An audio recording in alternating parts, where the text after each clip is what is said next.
Presented by AfterBuzz TV and hosted by Hall of Fame superstar Sean X-Pac Waltman, this is X-Pac 12360. And now your host, WWE Hall of Fame superstar Sean X-Pac Waltman. Welcome to X-Pac 12360. I'm back. Happy New Year, everyone.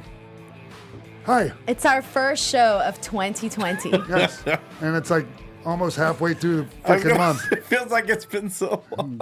I think we were gone for a few weeks, a month. I don't know. A minute. You guys did an episode. I wasn't here. It's been a minute since the whole gang's been here. Yeah. That's true. And last week, I was under the weather, so we didn't have a show. And so let me might as well get to this real quick because I was hoping this wouldn't be the case, especially after Kevin Nash had to back out of the Jericho Cruise for a movie role he's doing.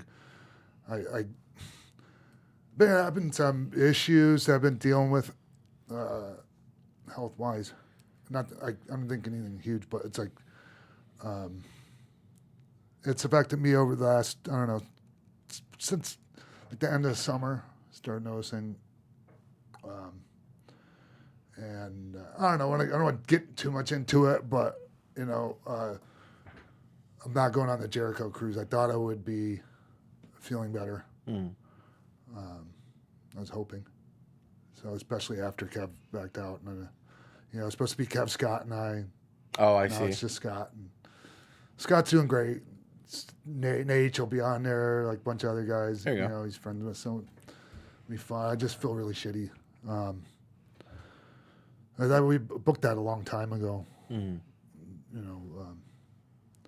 But when you book something a year out, Yeah, you never know how sometimes you're gonna shit feel. happens. Yeah, I feel really, really bad. I waited as long as I could to actually tell them. Right. So yeah, I do feel really shitty about that. So, all right. So sorry, really sorry to everyone that might have been hoping to see me on there, and sincerely apologize to Chris and all his people that, I do a great job, Yeah. putting that together. Sure. And, I was to be a pretty important part of that. And so I really do apologize for not making it. So anyways, there's a lot of news, right? Whole lot. I'm going to say that this weekend. Some of it not so great. So much happened, and unfortunately, we're going to go ahead and start it with the not so great news aspect of it. This weekend, we did have 2 deaths, and we're going to start off with AAA's Parka, who passed away at the age of 55. Once again, because there was a lot of confusion online and on the internet and all of that, this is not Ali Park. This is La Parka. So not WCW's. This is the guy that replaced the original La Parka when Ali Park went to WCW. So he is the guy that replaced him, Jesus Huerta Escobosa. Affectionately known by his friends as Chewy. Oh yeah. Yeah. And as we know, several months ago, about 2 months ago, really. It was in October. Yeah, it was in October. There was a video floating around on the internet where he missed a dive. Yeah. And instead he hit his head on the ground and got the guardrail as well. And he was rushed to the hospital, was paralyzed. People didn't think he was going to make it then. And now, jump forward 2 months later and he passed away. I don't want to get into the nature of like whether he missed the dive or like it's not here nor there. Right. Maybe we do the best we can out there. Sure. Sometimes shit happens. Oof. So like when I heard like the park, you don't know it slipped my mind that happened with him last year, and so I was like I didn't know which one, and I know both of them. Right. So I didn't matter which one. I was going to be pretty bummed out. But Chewy, people know I lived down there for 4 years, man, and worked full time, and you're taking 10-hour bus rides with these guys, and you're out. It's like you're in the trenches. It's like you're going to war with, it's a similar, I can imagine, feeling of people like, you know, hey, I was in Nam with this guy or what, you know, I don't want to, it's not an equivalency. I don't want to try to compare it, but I'm trying to figure out some way of describing it to people, like the camaraderie and the closeness you get with these people. Like even the ones like you don't see eye to eye with, they're still your brothers out there and your sisters, you know? And yeah, and you know, so here in the States, like you can never do that, right? Like you can never, like the original person, right? Like the way that we were. You can never like just take that gimmick and put it on someone else. Like it just wouldn't work here, right? But it did there, and they for some reason they do, and the people knew it wasn't the same La Parka, but like arguably it was, and they had different styles.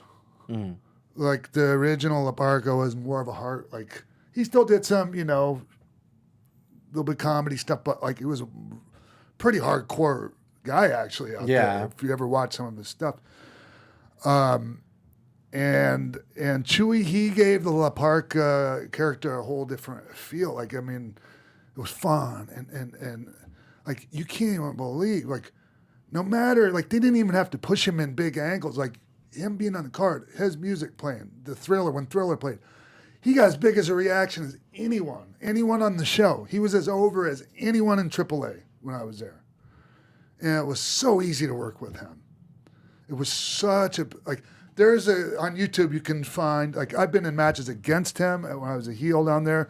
And as a babyface, I teamed with him. Like, I just saw one of, I'm the only one still fucking alive out of the team. It was myself, La Parka and Silver King versus the La Hermandad, which was Joe Leader, original Psicosis, Nicho, and it was Zorro. The three, like it was the three of them versus three of us. And anyways, fuck, man, this is, and like I guess it was renal failure that like technically passed from, and. I don't know. You guys want to add anything to this? You mentioned camaraderie. Do you have any stories that you want to share? My God. Some memories? So, this is... Okay. So, for some reason... This is like, okay, it has to do with him, but it's just a funny story that, like, some people might not think it's funny, but I don't fucking care. At the time, you had this situation... and you can never do this here with the internet. Everyone has internet on their phone. But like on a spot show in Mexico, on one of those small towns in Mexico, for some reason, Chewy didn't show up. And he was in the main event with us. So I can't remember if it was Zorro, who it was. We came up with this scheme, like told the people that Zorro's father got in a car accident and like it was touch and go. Like you guys, we were in the fucking ring and I think it was Zorro leading prayer and we're all in the ring praying for fucking La Parka's father and the crowd's all praying and it was like, it was either that or give them their money back. Right. Oh, shit. Can you fucking imagine doing that here? And like fooling people like that? Wow. I'm trying not to fucking laugh. I can't remember. Did you feel bad during that? What was going through your head? Like you felt guilty maybe? Of course. I'm like, we're going to hell. Right? We're fucking going to hell as I'm laughing fucking hysterically in my fucking head.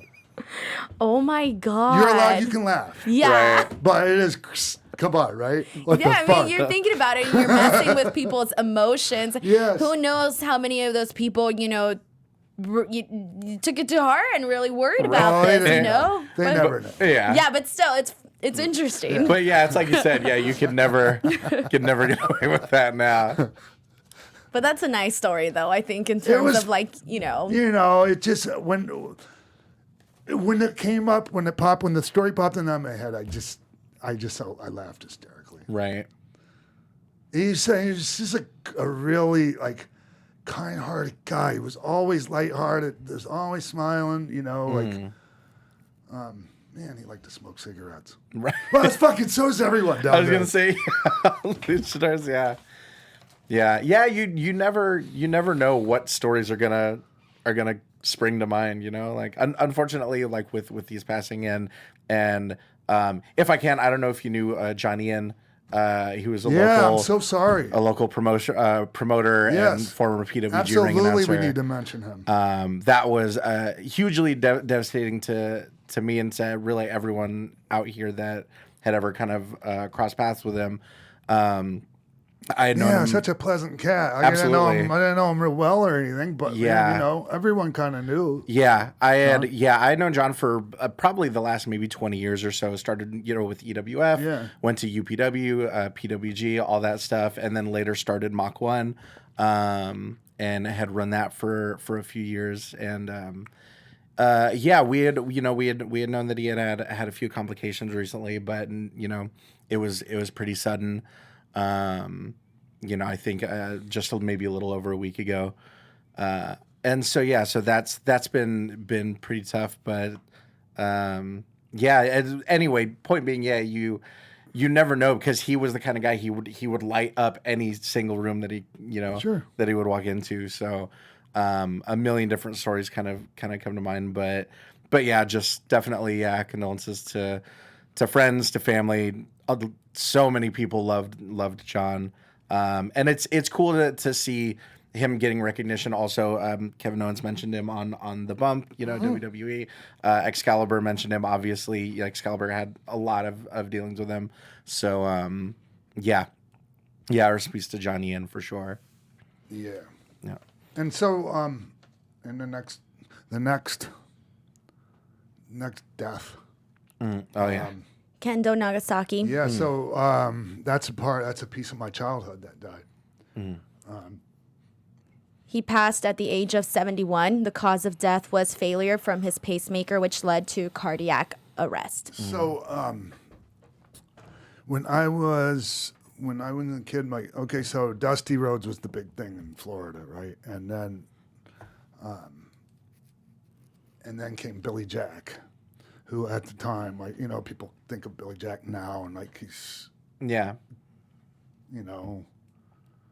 some of the things he says these days. Anyways, but back when I was a kid, he was my fucking hero. Mm-hmm. And Kendo Nagasaki was his main arch rival. Right.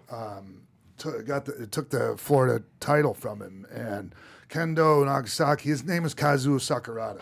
Mm. And he wasn't even the original Kendo Nagasaki's not even Japanese. He's a British guy. Right. That wore a mask and was a huge star over there.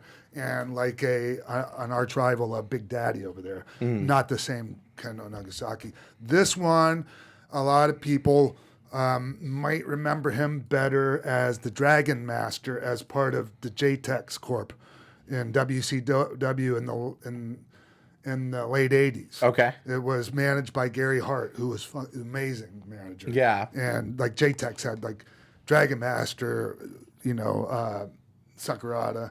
Yeah, that's Billy Jack. That's him. And so, so it was Dragon Master, the Great Muda, and Terry Funk. Okay, made the Tex part of the JTEX. Oh, interesting, JTEX was Japan, Texas. Mm-hmm. But anyways, when he was Kendo Nagasaki, he was one of the two people that blew the mist. Okay, sure. So Kabuki blew the red mist, and Kendo Nagasaki blew the green mist. Right. And sometimes Kabuki blew two different colors. Yeah. I think. But anyways, it's just as a child, man, when you think it's this mysterious fog. Right. Right? Coming out of their mouth, right? So anyways, yeah. Oh, wow. Is that Kabuki? There's a picture right there of Kabuki, Taijiri, and Great Muda. That's all awesome. doing the mist. That's awesome. Yeah. That's one of the things that I've loved, not to go on too much of a tangent, but I love that, the different colors, the way that they have different effects, quote unquote. And I want to know who came up with the idea of the mist. Right. Blowing the mist in the face. Yeah. Because I think it's so cool. Yeah. So fucking cool. But yeah. So he, like I said, when it sucks when anyone passes, let alone somebody that was such a big part of your childhood. Right. And I just remember him being really pleasant. Because I used to be kind of backstage a lot, and I set the ring up, and I just remember him just being such a kind man. And also, he trained Bret Hart. Oh wow. Yeah, yeah. In Calgary, when they were up there, it was Sakurada and Mr. Hito were Bret's trainers, and Bret used to tell me all the time. He used to talk about him all the time, very fondly, very fondly. And Bret was pretty. I saw Bret's Instagram post about his pretty bummed out, obviously. So, and he actually credits them for his excellence of execution because they drilled that into his head over and over. Yeah. Every little thing, There's, a lot of people, you see them do certain moves good, and then they fuck off on other moves. Right. It's like, why, you're wasting that one if you're not. Yeah, exactly. Anyways, there's a picture of Bret and Kendo Nagasaki. So, all right. That's cool. All right. I just, obviously, it's just kind of cliche sounding, but we always say rest in peace. And, of course. Condolences and all that. And, a lot of loss in the wrestling world this last few weeks. I mean, probably missing. Are we missing anyone? I mean, not that I can think of, but that's the sad truth is that it's gotten to a point where you kind of you never know. Yeah. But yeah. So I know it's kind of hard to switch gears going on from this topic. So I guess we're going to move into more lighter notes now with some other wrestling topics that racism. No, we're going to jump into that one? Okay, well, go ahead. I was actually going to start off with a different one. But okay, fine. I'll just kick it off with... Lighter topics. All right, we'll just go ahead and kick it off with Marty Scurll. So Marty Scurll has recently re-signed with Ring of Honor and has joined the booking team. Dave Meltzer noted that this is a very lucrative deal, probably the most lucrative in Ring of Honor history. What are your thoughts on it? Marty's a smart guy, right? I'm sure he weighed all his options very carefully, and it was an incredibly important decision to make at this time in wrestling, in the history of wrestling, Sure. right? Because if he goes to AEW and he's on that stage and, the big stage and, TNT, on that network, he can make a difference wherever he goes. Yeah, and he absolutely. chose to stay there. And I personally like that because I feel that Marty has sort of always been different, from some of his friends. Mm-hmm. And I feel like he's the guy that kind of marches to his own beat. And, he took a chance here because I'm sure there was a lot of other money offers made to him. But for him to take this opportunity, and we know Sinclair does have money, but this can, help him down the line as well with booking experience, et cetera. Yeah. Mm-hmm. So I had this thought in my head, and it just when the other headphones fell on the ground, it totally knocked me off of my train of thought. How do you think this will benefit Ring of Honor? I don't know. It depends on because I know they're giving him the reins creatively, I think. They're giving him some of Delirious. Is it Delirious? Yeah. So he's joining it up with Delirious. Delirious has been doing it for I think a decade now. Took over from Adam Pearce, I think. Right. Yeah. So what I'm thinking is, hey, Marty having a different person as always. If you add any person to anything, whatever it is, it's always going to bring something fresh, something new. Exactly. And I think this is something that Ring of Honor needed because right now there was nothing really that had us invested in the company. Nothing.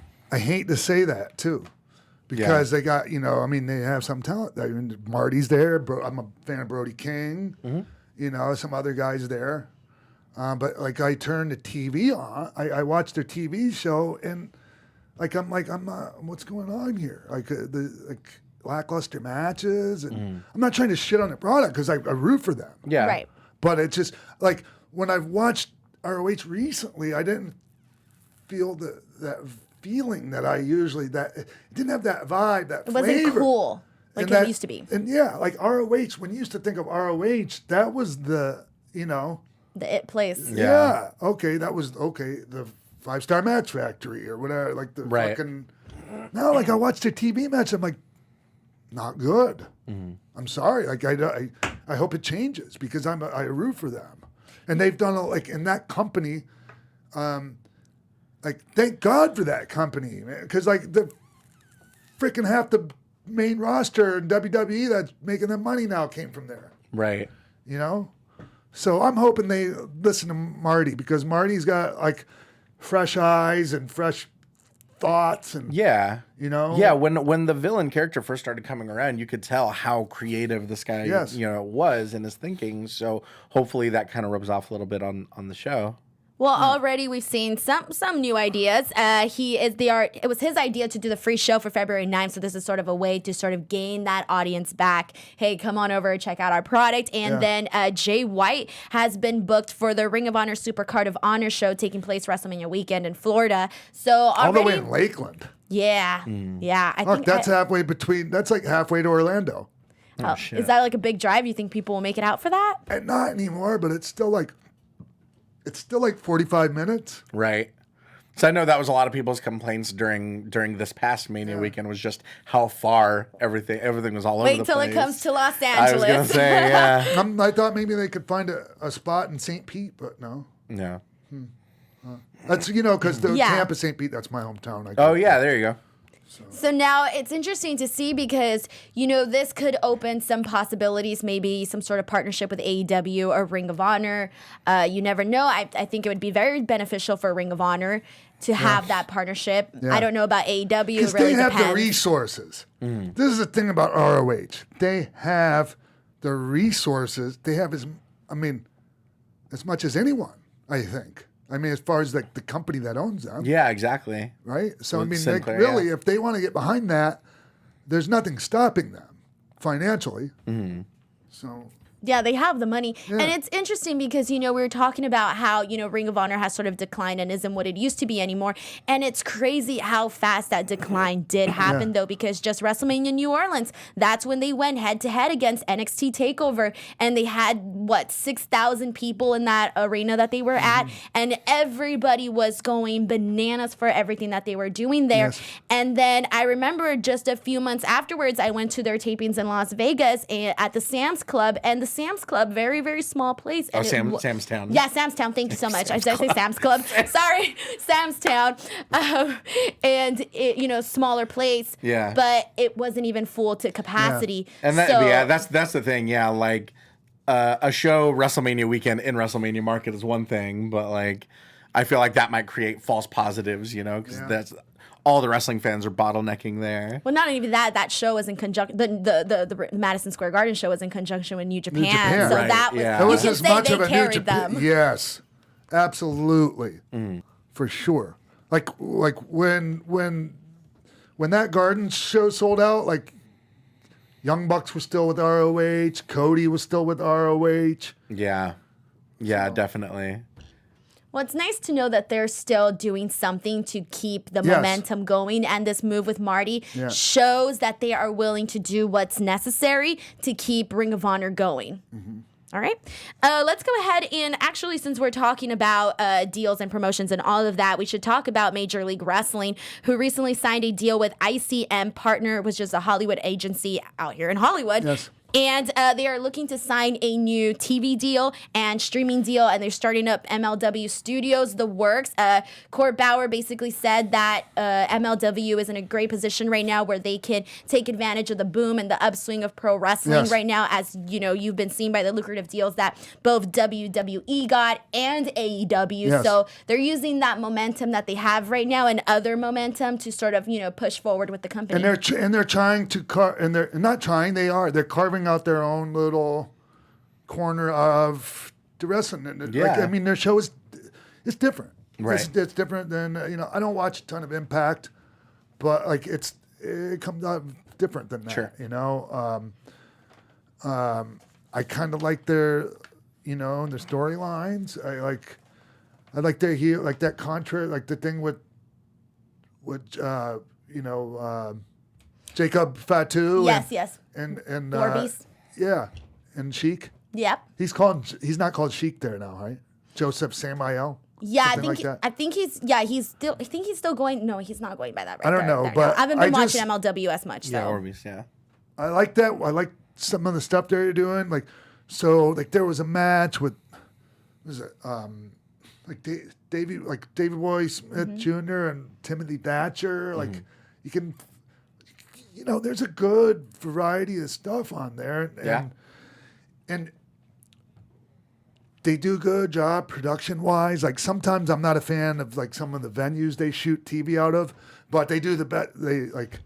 Yeah. Like, I'm not a fan of that ballroom they shoot at in New York. I don't like how that looks on TV. But other than that, like, I have no complaints. Right. Like, their show is very, very nicely produced. So as I mentioned earlier, Ring of Honor seems to be putting out, all the steps to make changes to the company to make it last. And perception-wise, I think that's great. So let's kind of dive into Impact, because I think right now they're sort of in muddy waters where maybe things aren't going as hot as they were a while back, where they had all this talent. So right now there is a rumor per se, that Brian Cage has signed with AEW. This was first reported by SoCal Uncensored. However, Melissa Santos, wife of Brian Cage, has said that this is not true and that he has not signed on any dotted line. So make what you will. This is a report. So now let's just go ahead and say that Brian Cage did sign with AEW.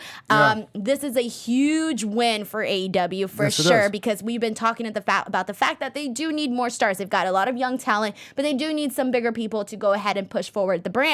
But I also want to talk about how this kind of looks bad for Impact, to be honest. Yeah. Perception-wise, in terms of not being able to keep certain talent, we've seen so many people go, like LAX, Killer Cross, Lucha Brothers, Morrison. They've been losing a lot of people, and I don't get it, because it's not like they don't have money. Right. Like the guy that owns it, like the fuck, he just bought Access TV, right? Exactly, and that's what makes it look worse. They're on this new deal. This is supposed to be. That's not one of the guys. Like, Brian Cage is like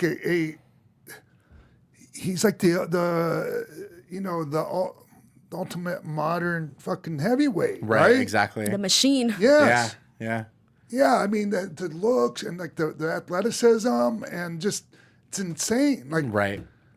I mean, even if he sucked at everything else, like you don't. I mean, he doesn't. And he doesn't. No, yeah. No. But just So I don't understand like how you lose that guy, right? Unless he just didn't want to stay, right? And I heard a rumor. This may not be true at all, but I did hear a rumor that Impact was apparently not even one of the people that offered as much money as some of the other people that may have offered Brian Cage money. I don't know. This could be totally false. Again, this is just a rumor, but it's very interesting to me, because I'm thinking, Impact was at a point where, I remember coming on here and just saying, like, guys, you got to give Impact a try. They're doing a lot of great stuff. And they still have a lot of great talent. They really, really do. And, but it's interesting to me, because I just think, you're making this big move. You're on Access, and now it's sort of not piecing together. Yeah. Right. Yeah. But AEW looks to benefit quite a bit, obviously, if that is the case. I think Brian could do good stuff with anyone on the show, but I imagine him and Luchasaurus could do a lot of good stuff together. Oh yeah, things like that. Because they need more fresh matchups right now. A lot of fresh matchups that will have us anticipated. Yeah. Yes, exactly. Heavyweights that can go. Yeah, exactly.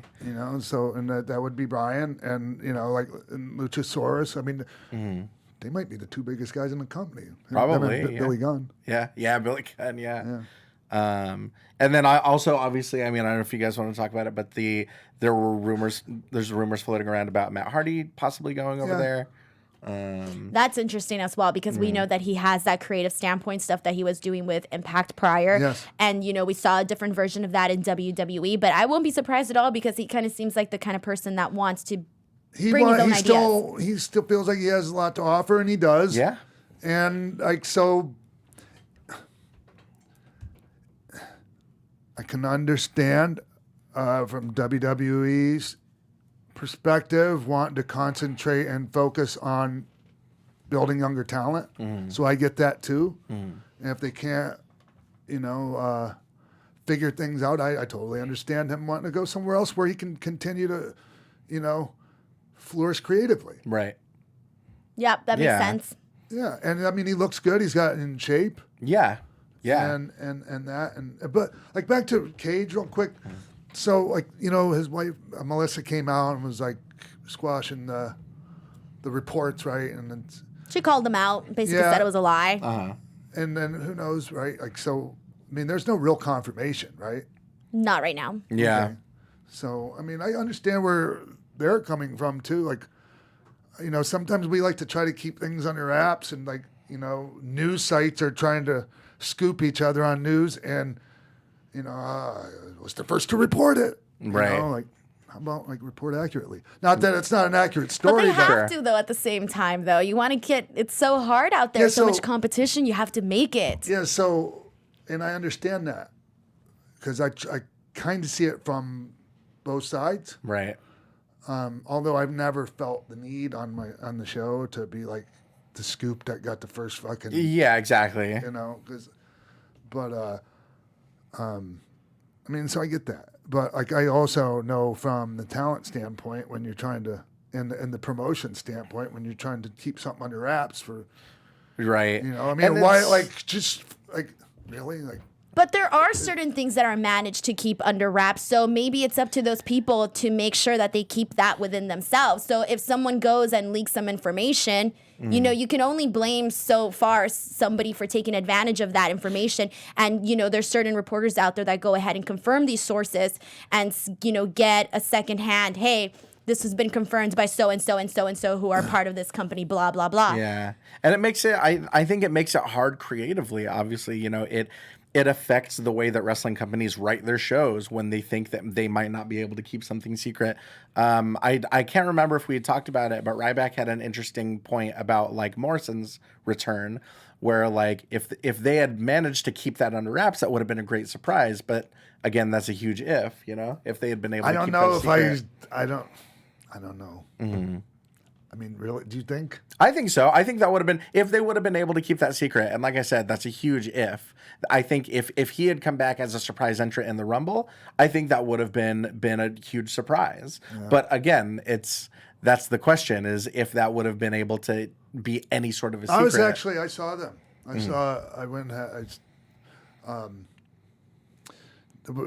My daughter and I went to Ron Funch's vision board party. Oh, nice. And then we left there and stopped by up the street. They all kind of live in the same area. Like okay. Morrison and, we always, like, I don't live in Sherman Oaks anymore, but anyways. Yeah. So I stopped up there, and it was like me and my daughter and Morrison and Luchasaurus and Taya. Oh, nice. We caught up. I hadn't seen them in a while. Yeah. Before they got married, so. That's cool. Yeah, it was nice. Mm. Talked about a lot of things. Right. Yeah, a lot of inside dirt. Yeah. Yeah. I'm glad to see that he's back. I'm honestly excited for him and whatever he's doing with The Miz right now. Yeah. Yep. And that's something that, like, and for him, it was something that was important for him to do, is come back there. I see. And do, I think he has something to prove. Sure. I think that's somebody also that I'm surprised didn't end up in AEW, because I think that's somebody who would have made a difference in AEW. Yes. Right. And, some people have brought up that point, too, that there are certain people, and I think there are certain people that AEW has not been able to get. And I think that's been some people that have been able to talk about that, because there are certain names where you're like, oh, so-and-so beat you out for example, Marty Scurll or Morrison. How come we're not seeing them there? So it's very interesting to see what wrestlers, what athletes they see as somebody that they want to go forward with and put all their eggs and try to get them to come to their company. So that's been something interesting to me, and only certain people have been talking about this, and I actually think it needs to be a bigger conversation, because to me, I find it quite interesting when somebody is a free agent and they are talented and they got everything going for them, and only certain companies are, really pushing to get that person. And I think like one of those persons as well was CM Punk. I think CM Punk would have made a huge difference in AEW. Yeah. And, many people have talked about how, now that he's doing the show on Fox, that maybe his stock has sort of gone down. At least some people have seen it that way. I don't know. It depends on your perspective. But that's somebody, too, who I thought, man, had he been in AEW, it would have been a big change. Here's the thing with the Punk thing, right? It's like, it was such a big deal, like, for him to come back. But, like, he came back, like, with 1 foot in, 1 foot out type of thing. Like, I just get my feet. Like, what? So you killed the momentum, whatever, big fucking huge. Yeah, it's like, okay, we've seen you. Yeah, exactly. Maybe not in the ring, but now we've seen you in association with wrestling in WWE. Because it's like you said, there's that 1 foot in, 1 foot out, where it's like, oh, I'm working for Fox, not WWE, but it's still, Still, right. Regardless, I know this for a fact. WWE has say-so on who they have on that show. Right. That's a fucking fact. I know that. Right. So he wouldn't have been on that show if WWE didn't say, okay, go ahead, put him on there. Yeah, totally. Of course. So that's what I'm saying. It's very interesting to see where these players, like these people, end up and, what the company is willing to put forth to make it happen. Hey, so like going back to ROH for a second and Marty, I'm hoping for their sake that they try to attract some more fresh talent. Maybe Marty can be a part of that. Maybe some like people that we don't even know of yet, and that was one of the things that Ring of Honor, they had all these guys back in the day where you're like, oh my God, that guy is amazing. Yeah. Where'd you find that guy? Yeah. Right? Or, and they would put all these different matches together where, different people and they would go out there as hard hitting. And I remember cause I was never able to attend the shows because they were mainly out in the East Coast, but I would watch the DVDs and I just remember thinking, oh my God, my goal in life is to go to a Ring of Honor show and be there in person. And I mean, now I have, but it's not the same anymore. And I think that's one of the things that maybe some fans like myself would want to feel once again with that. Right. Hey, Marty, maybe you can get them to quit shooting a hard camera opposite of the fucking entrance, please. Brutal. Yeah. I hate that. It's the worst. It's a rough one. Oh, man. So, that's pretty much that. Or you guys want to add anything else? No. Well, I'm glad I came in. I was not feeling great. We almost didn't come to the show today. So, and I tried to, I hate to, I debate how much I used to just tell everyone everything. Whatever's going on with me, I'm gonna spill it. Right. But, now I'm kind of we don't have to tell everyone every fucking thing we have going on. Sure. But I kind of do still want people to know. Things. Yeah. And that's natural. I'm a human. Yeah. And that. So. All right. But yeah. So I guess we're out of here. All right, guys, do not forget, go ahead, youtube.com/X-Pac, subscribe, check us out on Anchor, Stitcher, The Works, Twitter, all of that. And as for myself, you can follow me on Twitter or on Instagram at _Denise Salcedo, youtube.com/Denise Salcedo. Yeah, you can find me on Twitter, Instagram at Ty Matthews PMA and at Friendo Sketch. Goodbye, everybody. See you next week, hopefully. From executive producers Maria Menounos, Keven Undergaro, Sean Waltman, and the entire X-Pac 12360 staff, thank you for tuning in to X-Pac 12360.